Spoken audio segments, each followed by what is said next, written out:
लग्न झाल्यावर मुलीचं घर बदलतं म्हणतात, पण माझ्या बाबतीत सगळं वेगळंच घडलं.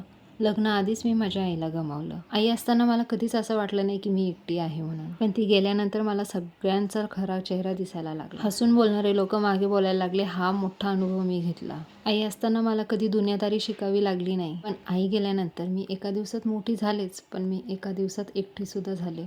आजही जेव्हा मनात खूप काही साचतं ना, तेव्हा सगळ्यात पहिली आठवण मला माझ्या आईचीच येते. आई असती तर मला खूप काही गोष्टी सहनच नसत्या कराव्या लागल्या. जोपर्यंत आई आहे ना आपल्या आयुष्यात, तोपर्यंत जगसुद्धा एवढं सुरक्षित वाटतं ना, पण ज्या दिवशी ती निघून जाते ना आपल्या आयुष्यातून, त्या दिवशी आपण तर एकटे पडतोच, पण सगळ्या लोकांचे खरे चेहरेसुद्धा आपल्याला दिसायला लागतात. आई असताना जग खूप सोपं वाटतं, पण ती गेल्यावरच आपल्याला कळतं की ह्या गोष्टी किती अवघड आहेत म्हणून. जोपर्यंत आपल्या आयुष्यात आपली आई आहे ना, तोपर्यंत तिच्यासोबत खूप गप्पा मारा, तिच्यासोबत बाहेर जात जा फिरायला, तिला वेळ देत जा, तिची काळजी घ्या, कारण की आपल्याशिवाय तिलाही दुसरं कोणी नाही आहे आणि आपल्यालाही तिच्याशिवाय कोणी नसतं. म्हणतात ना, स्वामी तिन्ही जगाचा, आई विना भिकारी, तशीच काहीशी माझी अवस्था झाली आहे सध्या. आई गेल्यानंतर मला जग समजलं, पण ह्या बदल्यात माझं जगच निघून गेलं.